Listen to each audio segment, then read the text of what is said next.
صدق الله مولانا العظيم وصدق رسوله النبي الكريم ونحن على ذلك لمن الشاهدين والشاكرين والحمد لله رب العالمين।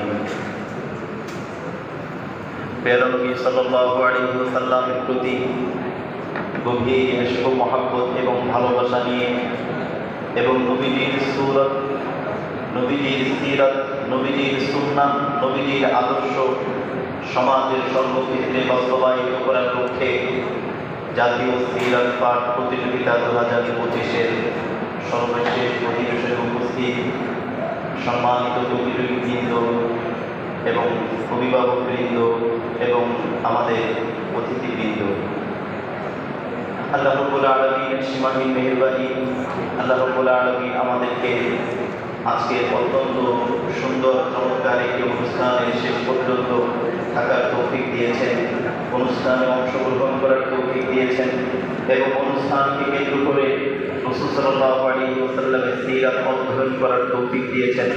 এজন্য আমরা সকলে হৃদয়ের গভীর থেকে শুকরিয়া আদায় করি। আলহামদুলিল্লাহ আলহামদুলিল্লাহ।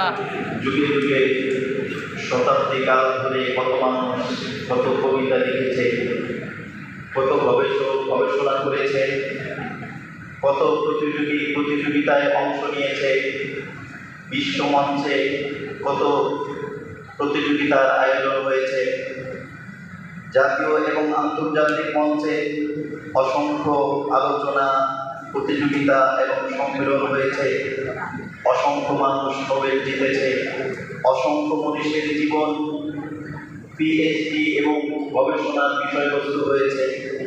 কিন্তু আজ আমরা আলোচনা করছি এমন একজন মহামানবের জীবন চর্চা নিয়ে। আজ আমরা আয়োজন করেছি এমন একজন মহামানবের জীবন চর্চা নিয়ে, যিনি শুধু একটি জাতির নয় বরং সমগ্র জাতির জন্য রহমত স্বরূপ আল্লাহ রাব্বুল আলামিন যাকে প্রেরণ করেছেন।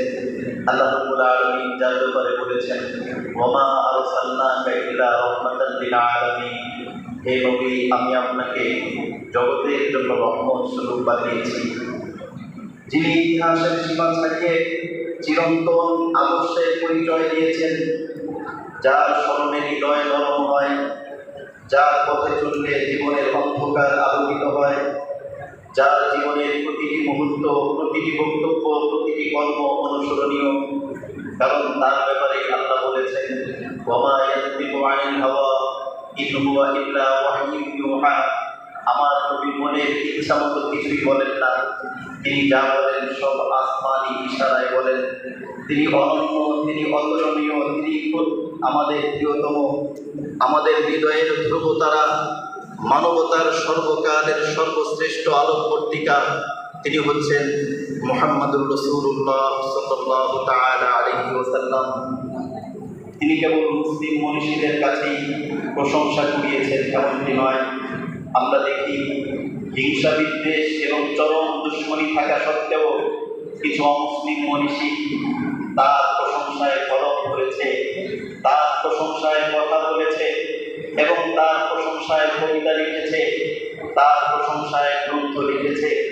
আমরা দেখি মাইকেল হার্ট, যিনি খ্রিস্টান ছিলেন, তিনি তার দ্য 100 গ্রন্থে লিখেছেন, my choice of Muhammad to lead the list of the world's most influential person.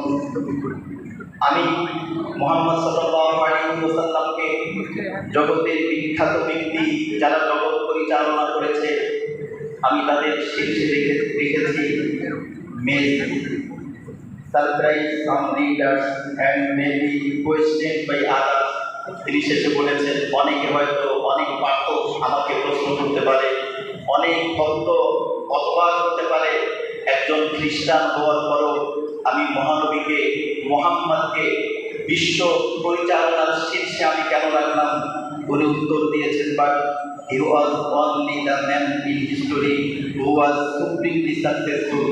আমার গবেষণায় একমাত্র মুহাম্মদ এমন ব্যক্তি যিনি পৃথিবীর বুকে সর্বক্ষেত্রে শতভাগ সফলতা অর্জন করেছেন। সুবহানাল্লাহ।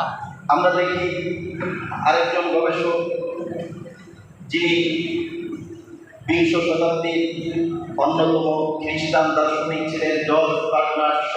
তিনি লিখেছেন, I have always held the religion of Muhammad a dignified position because it is only religion which can make itself appeal to every age. আমি সর্বদা মুহাম্মাদের ধর্মকে সবার শীর্ষে রেখেছি, কারণ আমার বিশ্বাস মুহাম্মাদের ধর্ম এমন একটা ধর্ম যেই ধর্ম সর্বযুগে সর্বশ্রেণীর ব্যক্তির জন্য প্রযোজ্য। ওই ধর্মের নাম হচ্ছে ইসলাম।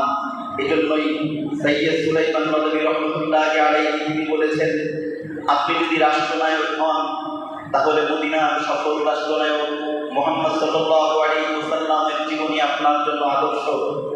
আপনি যদি একজন ব্যবসায়ী হন তাহলে মক্কা এবং সিরিয়ার সফল ব্যবসায়ী মুহাম্মদ রাসূলুল্লাহ সাল্লাল্লাহু আলাইহি ওয়াসাল্লাম আপনার জন্য আদর্শ।